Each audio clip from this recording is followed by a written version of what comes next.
Hi, everybody. Thank you for joining. I'm just going to wait a couple minutes for some more people to join, and then we'll get started.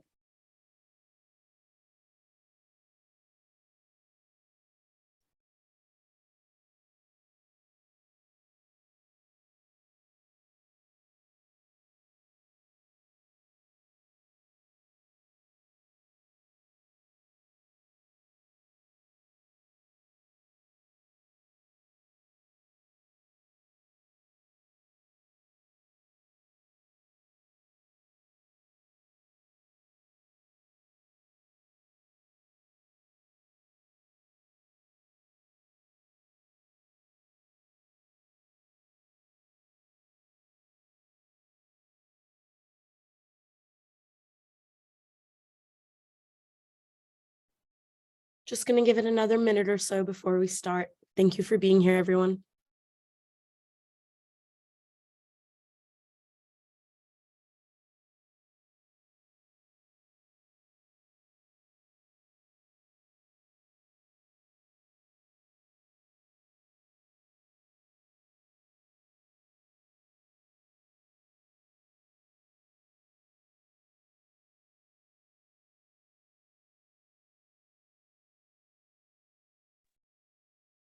Hi, everybody. Welcome to today's webinar on COP27.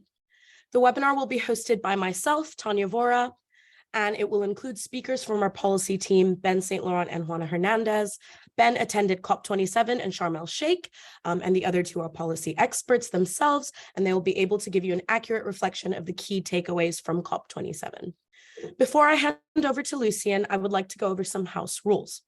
Firstly, all attendees are automatically muted. If you have any questions throughout, please enter them in the Q&A function at the bottom of your Zoom window. I will then facilitate a Q&A session at the end of the webinar. The webinar slides and the recording will be available tomorrow morning on the Trove Research website. I will now hand over to our policy lead, Dr. Lucien Georgeson. Thank you very much for the introduction, Tanya, and thank you to all of you for joining us here today. I know there's been many webinars so far on the back of COP27, and so we are very pleased that you've chosen to join us here today. Now that the dust has settled a little bit, the policy team at Trove wanted to both give an overview of some of the key developments and also delve a little bit deeper into the goings-on at Sharm el-Sheikh. As our agenda for today shows, we'll briefly touch upon the headlines from the negotiations before discussing some of the key initiatives launched away from the official talks and texts, and then digging into some of the developments on two key areas of Article 6 and trying to understand what the implications of these are. And so, without further preamble, to get into our agenda, I'll hand over to my colleague Ben to start us off with a refresher on what happened and what didn't happen at COP27. Thanks, Lucien. Yeah, it'd be great to just give an overview of a number of important updates that we saw and areas where expected outcomes were delayed until future COPs. So I'll briefly address a few before we move on. Establishing a loss and damage fund was a key milestone, as several countries were, battered by extreme weather events leading up to COP27. And agreements on this topic remove an obstacle for future collaborative agreements on adaptation and mitigation. Political developments in Brazil and between the US and China indicate that several major emitters are coming back to the table on addressing climate change. And as COP27 was hosted in Africa, it was lauded for involvement with African countries, African companies as well, and indigenous communities and LDCs. What wasn't agreed upon at COP27 includes a new climate finance goal, strong language around phasing out fossil fuels in the backdrop of the global energy crisis, and key expected outcomes on Article 6, which Lucien will discuss in more detail later. So at COP27, several countries committed to increase ambition on their NDCs. And on the next slide, we'll address whether this was sufficient to maintain the goals of the Paris Agreement. Thank you, Ben. In general, ACIC-CAN was the opportunity for countries to show their commitment and increase ambitions in their NDCs. Although the Paris Agreement asks countries to update their NDC every 5 years, given the large gap between the emissions cuts required to limit global warming to 1.5 degrees and the emissions reductions currently planned in countries' NDCs, the Glasgow Climate Pact in 2021 called on all countries to revisit and strengthen the targets in their NDCs for this year.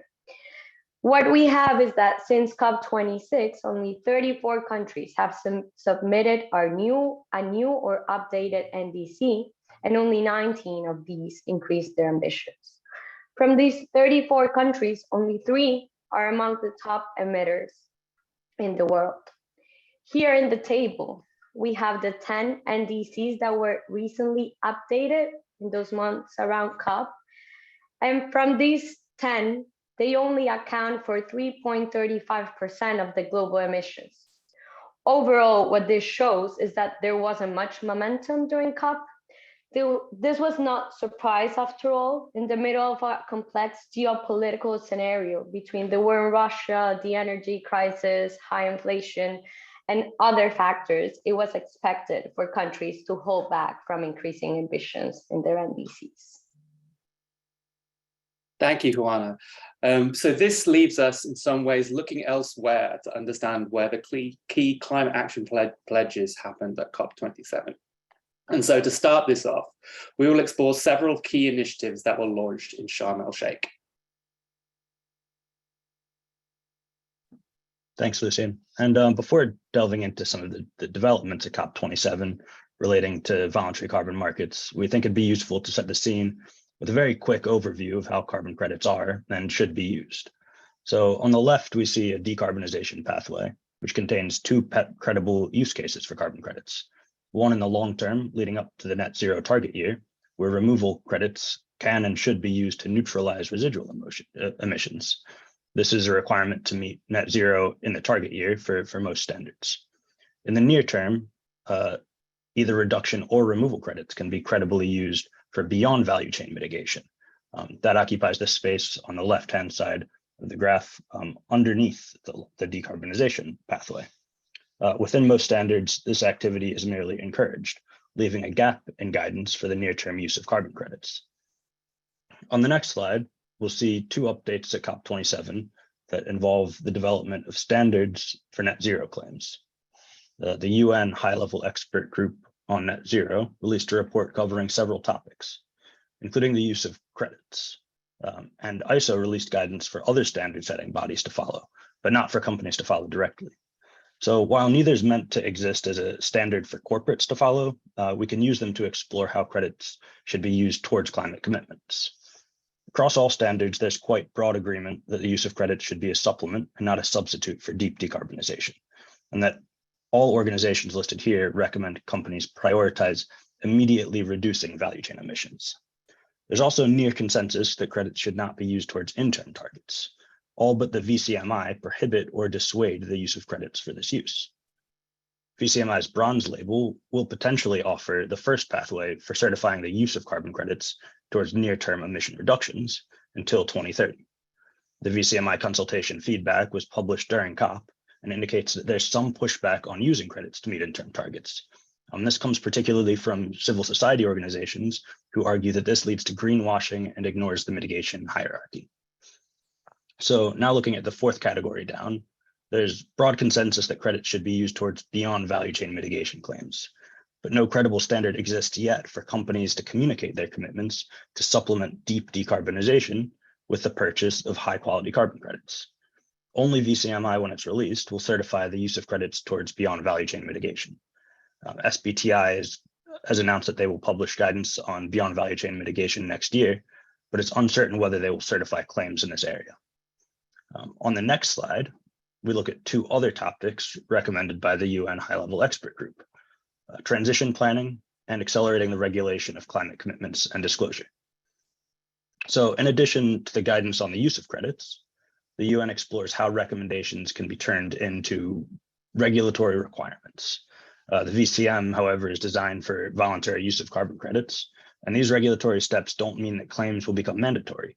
But as net zero targets proliferate, there's a growing need to provide oversight to ensure the transfer and use of credits meet globally harmonized credibility criteria. The UN high-level expert group recommended that companies begin publicly disclosing actionable net zero transition plans, and work is already underway in the UK to make this a requirement for listed companies and financial institutions. So Transition Plan Task Force, or the TPT, was announced at COP26 last year by the UK Treasury Department and will lay the groundwork for the UK government to regulate transition plan disclosure. At COP27, it launched the Disclosure and Implementation Guidance, which broadly align with other guidance from the UN and the Glasgow Financial Alliance for Net Zero. The Transition Plan Task Force recommends these plans be disclosed every 3 years, with progress reported annually. And among several other transition indicators, companies should report detailed information on their use of credits. So disclosure in this area is important. It can promote action through implementation and increased investor engagement. And it will also ensure that net zero commitments, whether they're made through the SBTI or they're self-declared, don't abuse the use of credits to reach their targets. The UN high-level expert group also recommended the launching of a task force on net zero regulation. This would be a new task force, and it would convene international regulators, including IOSCO and the International Sustainability Standards Board, ensuring frameworks for trading credits are well developed, which is fundamental to achieving positive outcomes for the environment. It should fundamentally prevent fraud, double counting, and double issuance while promoting transparency. And the VCM is unique among commodity markets because the end use of the asset has a significant impact on how it's perceived. And this is why IOSCO is considering drawing up recommendations for market infrastructure for the VCM to be regulated more like other commodities. So IOSCO's consultation identifies vulnerabilities on transparency, credit quality, transactability, and end use of credits, which includes corporate disclosures. IOSCO's recommendations will carry significant weight among jurisdictional regulators, and it believes that oversight and transparency are fundamental to scaling up the VCM. Countries interested in having greater involvement in the VCM will certainly be keeping an eye on IOSCO's recommendations. Regulating claims involving credits is paramount to ensuring the credibility of the entire market, and it appears that tides seem to be shifting towards more regulatory oversight within the VCM. With that, I'll hand back to Juana to discuss one of the other major initiatives launched at COP27. One thing that took the spotlight during COP was jurisdictional level initiative. One of the most important one is the Energy Transition Accelerator, also known as the ETA. This initiative was launched by the US government, the Rockefeller Foundation, and the Bezos Earth Fund during the summit, and also had various phases and side events. The under construction scheme aims to use the potential of carbon market to accelerate the decommissioning of coal in developing countries. There are some things that we know about the scheme that will be designed during the next year. What we know now is that it will include and encourage advanced purchases, which will allow for a predictable flow of finance to de-risk projects and allow other forms of finance to contribute. We also know that oil and gas companies will be excluded from the scheme, and something very important is that it intends to be aligned with the SBTI, VCMI, and ICVCM. There are many key issues that are still to be defined: methodologies, rules and safeguards, upholding integrity and transparency, and ensuring that it generates interest in the market will be paramount. We wanted to benchmark the potential of the ETA with our own calculations. So what you can see is in the right is the estimate of the potential that the ETA can have if non-OECD countries, excluding China and India, were eligible and decided to participate in the scheme. If they would phase out all their coal and replace it with renewables under this scheme, we have a potential to offset carbon emissions, to reduce carbon emissions from the transition of 2.8 gigatons by 2030. When we put this into our demand and supply scenarios, what we have is, starting from the left, under a low demand, low supply scenario, it could potentially mobilize around $2.5 billion. If it had a low demand but tight supply, it would be $45 billion. High demand, low supply $79 billion, and its maximum potential, it would be in a high demand, tight supply scenario, which could leverage $108 billion. Our takeaway here is that markets could contribute significantly to coal phase out, but it is too soon to estimate the impact that the ETA will have at the end. Quality of the supply and interest from the demand will be fundamental to unlocking the pursued investment. We will be keeping an eye on this for sure and seeing how it all develops. Another very interesting initiative that was launched during COP is the African Carbon Markets Initiative, which Ben will come back to explain. Thanks, Juana. That was a really good overview, and we do see some links between the African Carbon Market Initiative and the Energy Transition Accelerator. The African Carbon Market Initiative, or ACMI, provides a blueprint for expanding Africa's participation in carbon markets, and it's been supported by several African countries looking to expand their involvement in voluntary carbon markets. The main focus of the initiative is to grow the annual generation of carbon credits in Africa by 300 megatons by 2030 and up to 2.5 gigatons by 2050. Reaching the coinciding financing goals would align with an average credit price of $20 per ton in 2030 and up to $40 per ton in 2050. And it's interesting because although Africa is home to several least developed countries where renewable energy projects meet major registries' additionality criteria, only 2% of renewable energy credits issued to date are from Africa. Similarly, despite significant opportunities to prevent deforestation and restore natural ecosystems, Africa accounts for less than 17% of all nature-based credits issued. The chart on the right shows that Trove's projected issuances of African carbon credits from currently known projects. Above that rests the additional credits needed to issue 300 million credits in 2030. The proportionate volume each year is spelled out prior. In 2030, new projects would need to account for an additional 192 megatons, and supply would need to significantly ramp up to meet this goal. To ensure these credits are retired at a similar pace, the ACMI is working to secure multi-million-dollar advanced market commitments among several corporate buyers, similarly to the LEAF Coalition's commitment to purchase high-quality jurisdictional RED+ credits.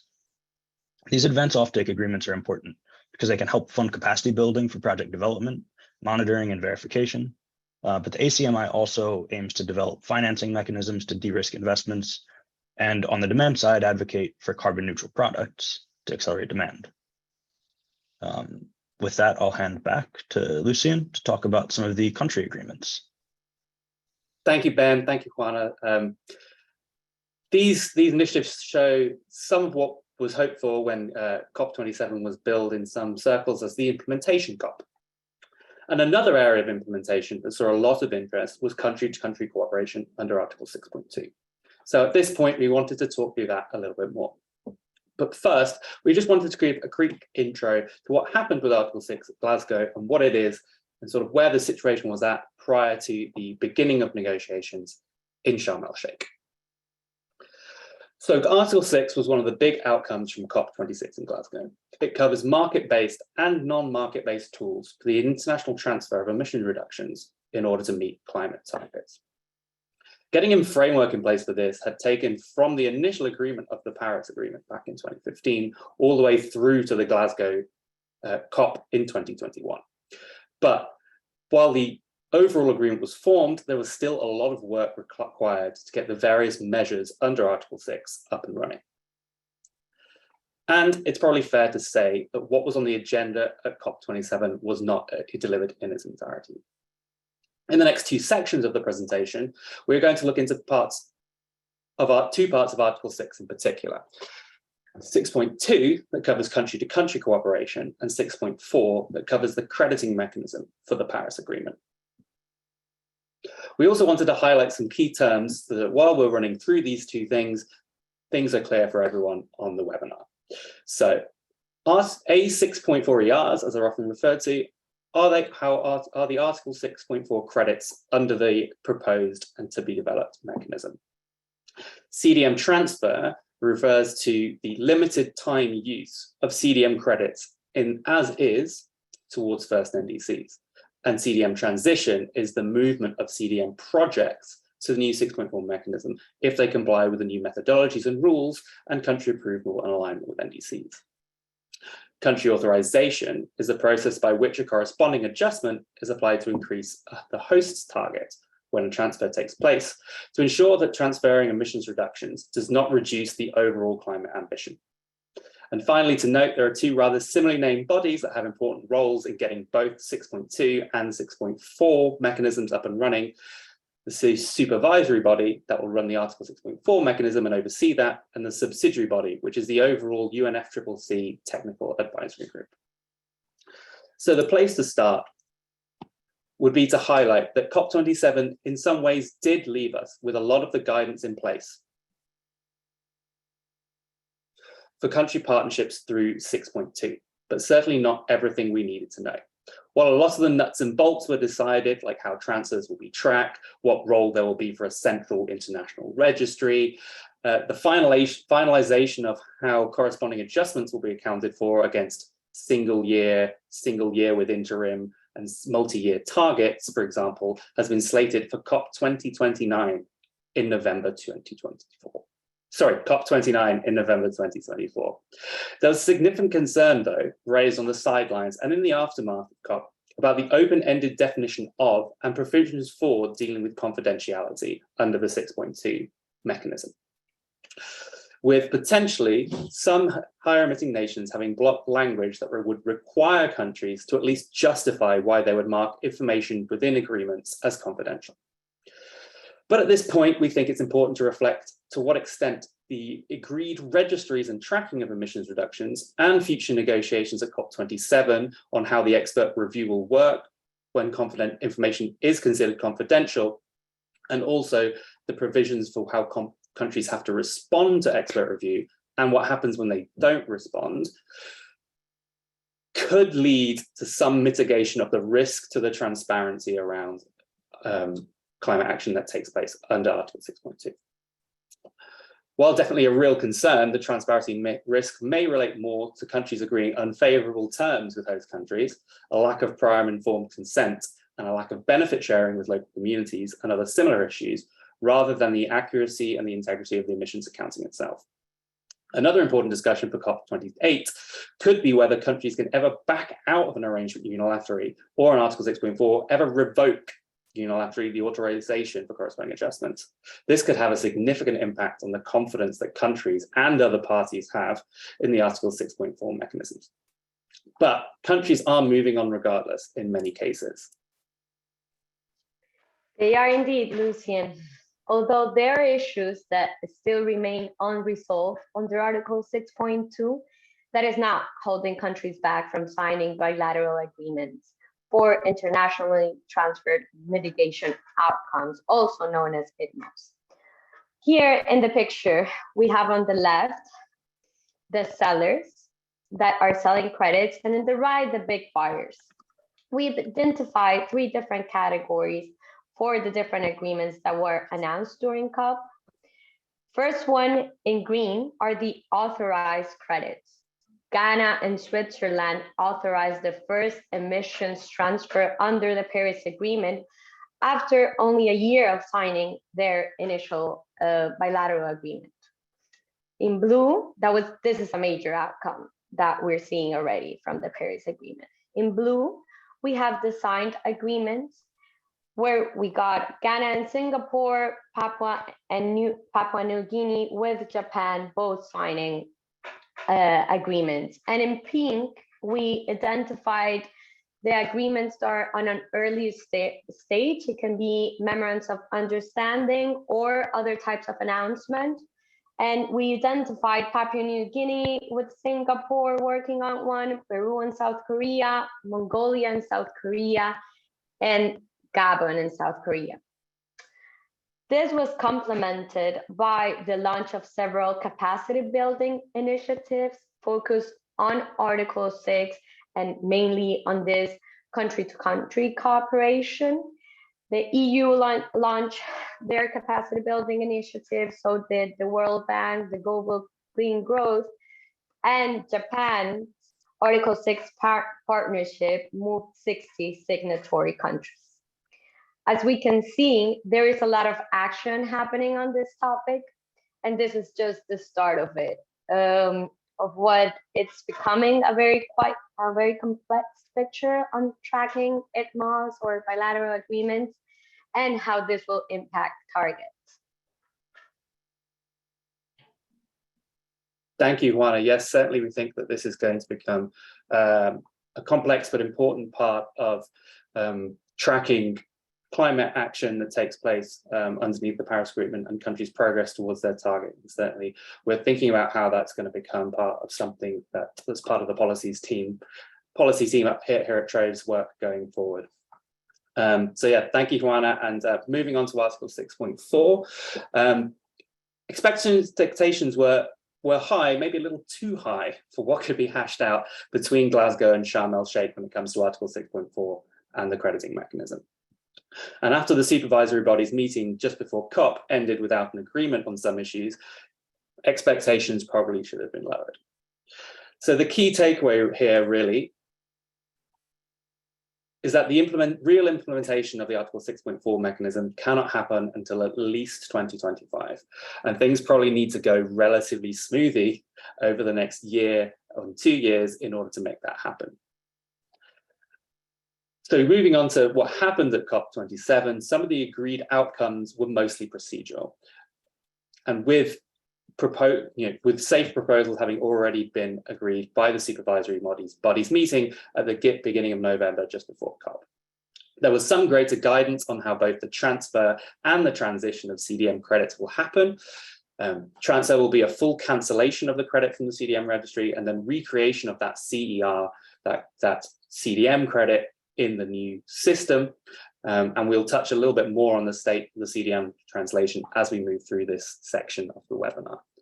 The document that came out of Sharm el-Sheikh also gave name to a new type of credit under the Article 6.4 mechanism, the Mitigation Contribution A64ER, being referred to as Mitigation Contribution Units. We'll also be discussing this a little bit more in this section. COP28 will hopefully see some kind of proposal that can reach an agreement around the role of emissions avoidance and conservation enhancement under Article 6.4. But it's interesting to note, and probably an issue that we should watch over the next 12 months, is that the emissions avoidance decisions appear differently for Article 6.2 and Article 6.4. Article 6.4 only refers to emissions avoidance, but not conservation enhancement, and the decision will come in COP 2029. Not COP 2028. Whether this has a material impact on the types of activities that are permitted under these 6.2 and 6.4, or if it relates to the role of removals as credit types under 6.4, remains to be seen, but we will be keeping an eye on this issue. And in the spirit of keeping an eye on things, we wanted to highlight some of the key milestones on the path to COP 28 in Dubai next year. Shortly after COP27, we're expecting that there will be a consultation process that will begin across several key issues, including defining removals for 6.4.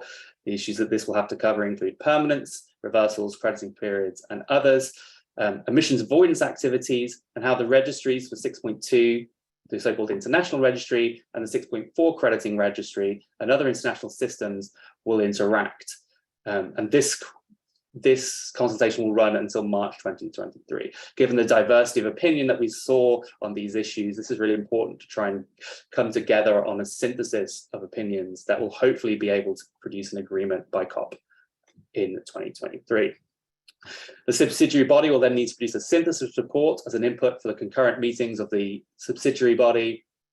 The supervisory body will need to produce a synthesis report as an input for the concurrent meetings of the supervisory and subsidiary bodies in June. They will also then have to present, there will then be a technical process that will hopefully lead to guidance that has a high chance of being approved by countries in COP28. By the middle of next year as well, there will need to be a procedure outlined for projects or countries or project developers to request the transition of CDM projects to the new registries. And we're now going to touch upon that in a little bit more detail. And so COP27 probably did not deliver everything required for a smooth transition for CDM projects looking to go to the new mechanism by the end of 2023. a lot of the technical details for how this will take place will have to be hashed out in advance, so approval can be reached at COP28. And the deadline for requesting transitions in the text from Article 6 is the end of 2023. So there is a real deadline here that the UNFCCC and the supervisory body are working towards. But the supervisory body is already behind on the methodologies aspect of getting to the new mechanism. A set of criteria for how to assess and approve revised CDM methodologies and come up with new methodologies was meant to be signed off in Sharm el-Sheikh, but no agreement was reached by the supervisory body at its meeting just before COP. Countries will also understand how the transition of CDM activities aligns with their NDCs and long-term strategies if they have them. And where a country is requesting transition, they'll have to give justification of how this aligns with their NDCs and their climate ambition. So by the middle of the year, the forms, procedures, etc., for countries, projects, and other parties to request the transition will have to be in place, probably without yet any guidance on exactly what methodologies could exist under the new mechanism.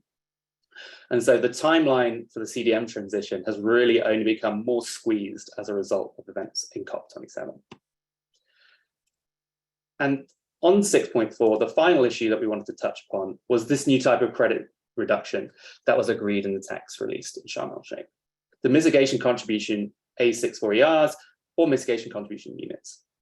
So we now have a situation where under the 6.4 mechanism, two types of credits, two types of emissions reductions have been established.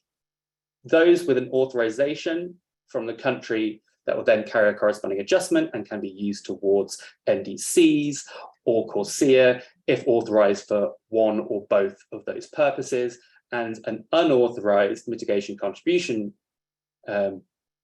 emission reduction that would not carry a corresponding adjustment, but could also not be used towards another country's NDC and probably not used towards an offsetting claim, but rather only to demonstrate a contribution towards a host country's NDC. And so on this chart here, we want to place these within the landscape of carbon credits that exists both inside and outside of the Paris Agreement, because we think, as the chart shows, they could have a very different profile to the other credits that exist. The text from Sharm el-Sheikh proposes that they may be used inter alia for results-based climate finance, domestic mitigation, and domestic pricing systems for the purposes of contributing to the reduction of emissions levels in the host country. But still, corporate contribution claims is not given explicitly as a host case, but does it live within that inter alia? And if so, will there be a lot of demand for credits from corporates that can't be used to back some kind of corporate compensation, carbon neutrality, or offsetting claim? And can the supervisory body stop any inappropriate claims being made using mitigation contribution units or MCUs? And still, we still have some uncertainty about exactly what the relationship is going to be between credits that live outside of the Paris Agreement's registry. And so it's an interesting development, but we're still looking to really understand exactly what these, how these will be treated when it comes to the 6.4 registry. And as some of you may know, MCU also stands for the Marvel Cinematic Universe. And so in that context, we wanted to think about whether the MCUs will be a comic book superhero or villain for climate action. It's hard to say, as the potential demand from different actors, countries, domestic schemes, philanthropy foundations and corporates for credits that might not be able to use for offsetting or compensation is unclear. But they could exist anywhere on a continuum between Iron Man, who saves the world, and Thanos, who tries to destroy half of life or life in the universe. However, we'd probably say that MCUs are likely to be somewhere around Hawkeye on this chart, and like a nice guy with a bow and arrow against an invading army of aliens, but he's still just a mortal man. So MCUs could be an important part of the team, an important part of the picture when it comes to climate action, but probably not able to fully save the world from climate crisis by themselves. So with that thought, we wanted to open a quick audience poll. If you were a CEO of a large company, an international corporation, would you still be looking to buy a carbon credit if it could not be used towards an offsetting claim? And would you act differently? Would you do that both now and in the future, or just in the future? So hopefully you should see the poll questions come up on your screen now.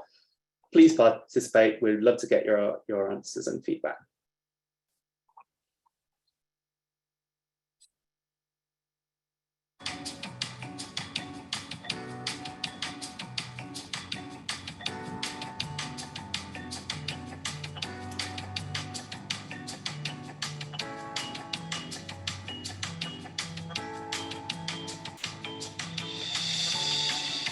We'll just give it a couple more seconds for everyone to get their answers in.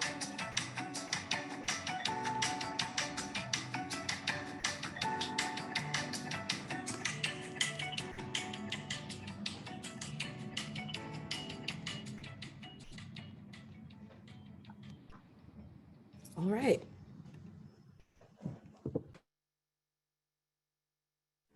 You should now be able to see those results if you would like to comment on them, Lucien. Thanks, Tanya. So very, very interestingly, we've got an almost even split between yes, now and in the future, yes, but only in the future, and no, never, which I think really speaks to the continued uncertainty, both in terms of, what companies may be looking to do with credits. We've seen some large companies come out and say that, they're looking to fund things aligned with, their operations, but they're not looking to claim carbon neutrality, or other companies, being able to claim the status today is a really key part of their climate strategy today, moving forward towards net zero. But I think it's very interesting that we see an almost perfect 33-33-33 split, but with a slight tendency towards no, never, which is perhaps probably where, I think reflective of broadly where companies might be. But thank you for that. Thanks for everyone for participating in the survey, so in the poll. So we just wanted to finish before we go into a Q&A with some final thoughts, sort of looking forward to COP28 in Dubai. I think it's clear from how much of the debating time and the oxygen within the debating room was drawn in by the discussions and debates around the loss and damage funding facility, as important as that is, that organizers from the United Arab Emirates will have to offer greater leadership during the negotiations in order to push through progress on multiple outcomes, as COP27 showed us how one issue can really overwhelm others. And what we really need going into COP28 is we need progress in multiple areas, as demonstrated by the cans kicked on the slide towards the beginning. Both the subsidiary and the supervisory bodies will have busy years ahead to prepare the ground for agreement on a lot of difficult technical issues that also touch upon the negotiation process and the different political and environmental situations of different countries. But that said, we will expect to see countries continuing to push ahead with both formalized Article 6.2 partnerships, but also exploring those negotiations, creating memorandums of understanding, which is going to create a complex landscape for understanding and tracking climate action. And when it comes to the transition of eligible CDM credits, we're really going to have to see that get a lot of clarity well before November if we're going to see a successful implementation of that process.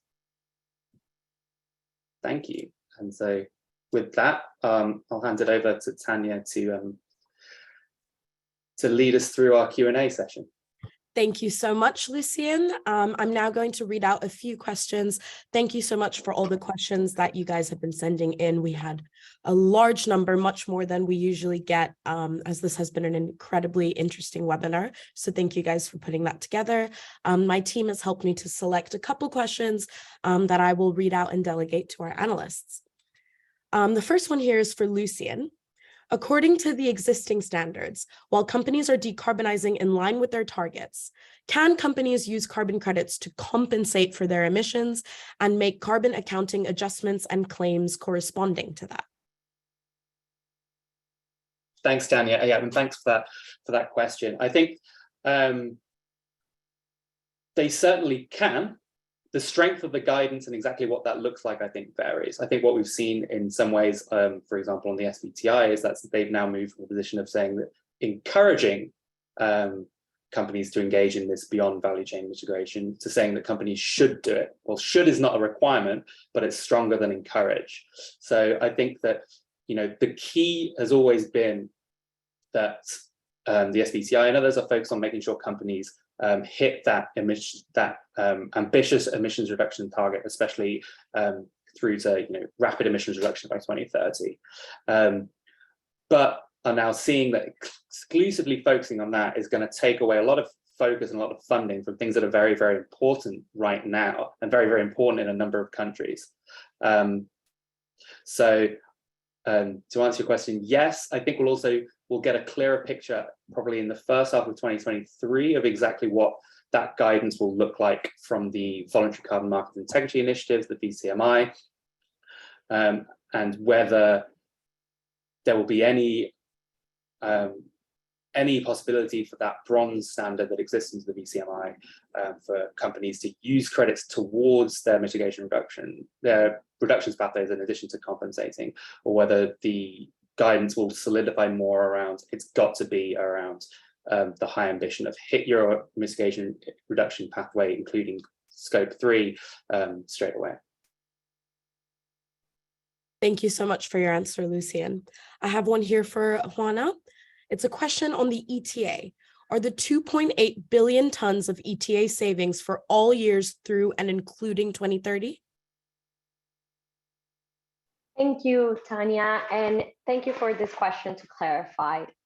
Yes, it is a cumulative calculation until and including 2030. So just to recap, the 2.8 gigatons is the maximum emission abatement potential or offset generation capacity of all known OECD countries, excluding China and India. So this is under the assumption that all known OECD countries, excluding China and India, replace their coal plants with renewable projects. What this will give us is the ceiling of like the highest potential that the ETA could get to.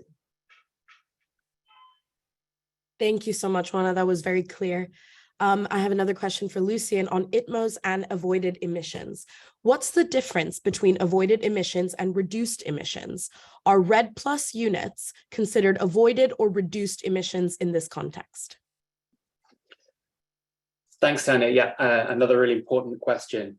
I would say that in this context, RED+, be it jurisdictional or project-based, is considered as an emissions avoidance activity because you're projecting against a future baseline of emissions deforestation emissions that could happen, but what you're doing is your project or your jurisdictional policies are leading to those deforestation not taking place, and so those emissions are avoided. The difference, I think, in the context of looking at avoided emissions versus emissions reductions is that an emission reduction, like a renewable energy credit, can't be reversed. So when you have replacement of renewable energy, of fossil fuel energy with renewable energy, you know, it is considered that emissions reduction has happened. You know, that can't be undone. But when it comes to something like RED+ and forestry and nature-based solutions credits in general, there's always the risk that, you know, the carbon stored by avoiding those deforestation activities could then later be released. And so that's one of the big debates around why you shouldn't include emissions avoidance activities, and was probably one of the reasons why forestry was for a long time not part of the CDM. But now I think the situation has changed a little bit. I think also you have a very different type of registry coming forward with the A64 registry compared to the CDM, and sort of the technology around satellite and you know, airborne monitoring of deforestation has advanced rapidly, really rapidly, in the time since those CDM debates were taking place, where, you know, you really sometimes would have people downloading maps and then comparing the two, whereas now you can tell almost instantly if there's been a change between regular remote sensing monitoring. And also I think the processes around buffer pools to counteract the risk of avoided emissions being unavoided, as it were, has developed. Not to say that buffer pools are perfect or that they mitigate all risk of emissions avoidance being reversed, but it does give a potential way for when you have something that's functioning as a full credit mechanism between both parties in the Article 6.4 mechanism. It does give the potential that you could mitigate the risk of those avoided emissions being reversed again. Thank you so much for your answer, Lucy. And I have yet another question for you. How do you appreciate the behavior of voluntary markets in Peru?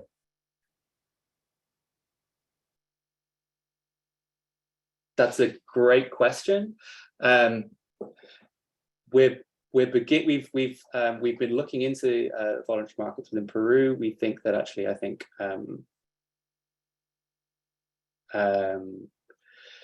there's definitely a lot of potential for voluntary markets to expand within Peru compared to some of the other countries within Latin America, be that whether that's through incentivization of projects by aligning those projects with domestic carbon schemes, like as has happened in Colombia, or through greater involvement in international registries. I think Peru also has been significantly involved within exploring what could happen around Article 6.2 cooperation, and so we have to keep an eye on how this may influence the government's position towards voluntary markets. I think as well there have been a number of question marks about some REDD+ projects within Peru previously, but all of those exist on Verra, and Verra's REDD+ methodologies are going to change significantly in the next couple of years, and so that might mitigate, I think, some of the previous debates that there's been around baselines, etc., with projects in Peru. But yeah, it's Peru's one of the countries that we're watching. We're hopefully going to be doing another webinar in late January, looking further into the potential and the growth of carbon markets across South America.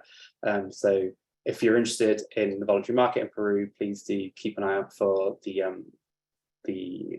invitation to register for that webinar, which will be towards the end of January. I'll also mention that Peru is one of the countries that we have a country profile for on our Trove intelligence platform. So subscribers to our platform are able to view a deep dive on voluntary markets in Peru, as well as many other countries, as a part of their subscription. So if you have any questions or would like to inquire about accessing that type of content, please contact subscriptions at Trove Research, as is visible on the side on your screen. I've got another question for you, Lucian. We have had a lot of questions about the MCERs, the gist of which being what are the possible consequences of the MCER on the VCM, and will standards like Verra require all of their credits to have corresponding adjustments? So to take the first part of that question first, because it's a little bit easier to deal with. So I think one of the most important outcomes of the Article 6 document from Glasgow is that it's the host country that decides how and when credits are authorized for corresponding adjustments. So, registries like Verra and Gold Standard may have a position on how they view corresponding adjustments in terms of, is it just a part of Paris Agreement accounting, or is it an integral part of ensuring integrity? Because part of the role of the argument being that part of the role of carbon credits into the Paris Agreement is to increase ambition. And so you need some mechanism to make sure that use of credits increases ambition. But that said, neither Verra, Gold Standard, or any of the other registries can enforce anything to do with when corresponding adjustments apply to credits. Only the host country can do that. And then on the second part, in terms of what the impact of the MCERs are, I think that it's going to be really interesting to find out. There's been, in the lead up to Glasgow, there was a lot, and since and generally around the voluntary carbon market, there have been a lot of organizations who have been saying that, you know, the only high integrity way to use a credit under the Paris Agreement is either to have a corresponding adjustment or only to make a contribution towards the NDC. So that's a position that lots of organizations have.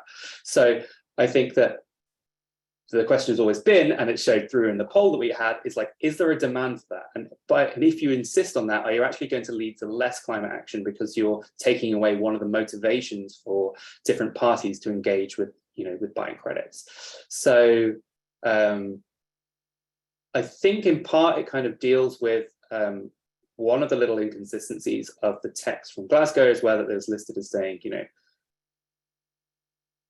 if you need a corresponding adjustment if it's going to be used towards another country's NDC. You need a corresponding adjustment if it's going to go towards another international mitigation purpose, which was generally taken to be CORSIA. And then it sort of said, and other purposes kind of countries can decide. So this kind of creates another pathway for if countries want to promote credits that go through the Paris Agreement mechanism rather than just exist outside it in the world of the VCM, they can do that without having to apply a corresponding adjustment.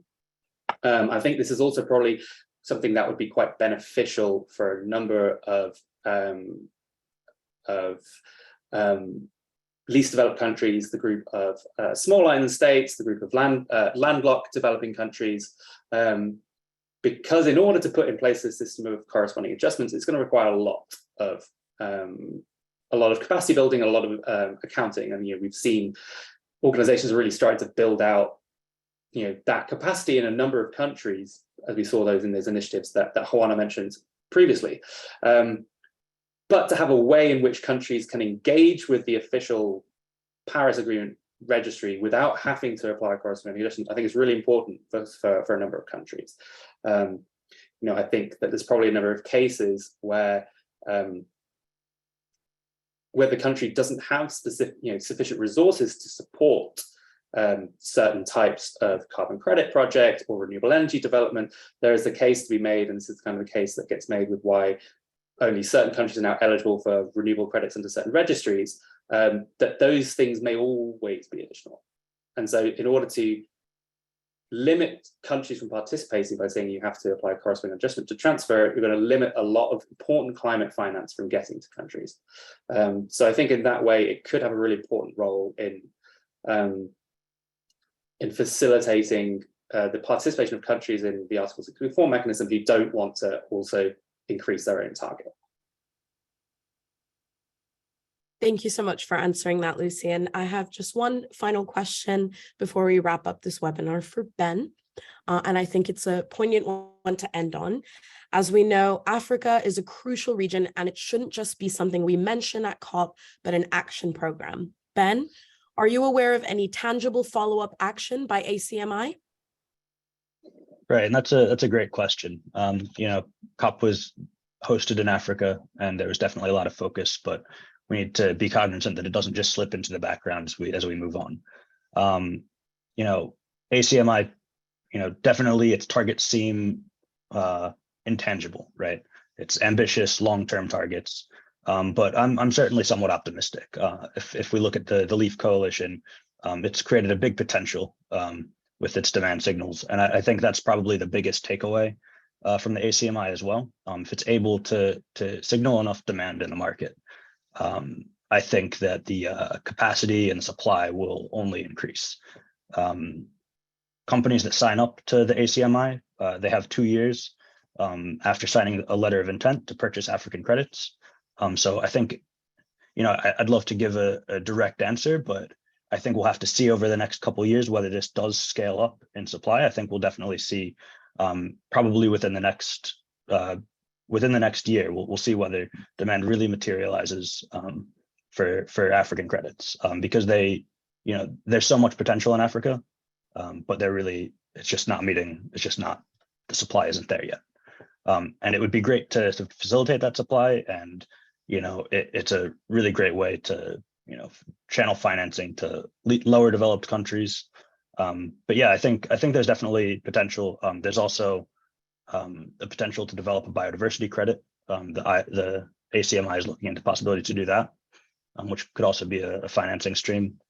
But yeah, I think there's definitely potential, but there's definitely lofty goals as well. And over the next 24 months, it's really going to be an effort to action the 13-step work program that I've identified, which targets increasing supply, building this demand signal, and facilitating transactions. But there's certainly potential. Thank you so much, Ben. That was an excellent answer. And that marks the end of our Q&A session and the end of our webinar. Thank you so much all for being here. And as a reminder, the recording and slides will be available on our website tomorrow morning. Before I let you all go, I would just like to mention that our next webinar is upcoming on the 15th of December. We are hosting a webinar in collaboration with Freshfields Bruckhaus Derringer on demystifying the use of carbon credits for climate targets. You can find the link to register for this webinar on our LinkedIn page at Trove Research, and watch this space for upcoming content and webinars. Thank you so much for being here, everyone. Thanks, Tanya. Thanks, Ben. Thanks, Juana. And thanks, everyone, for coming along. And I look forward to seeing many of you at the webinar on the 15th.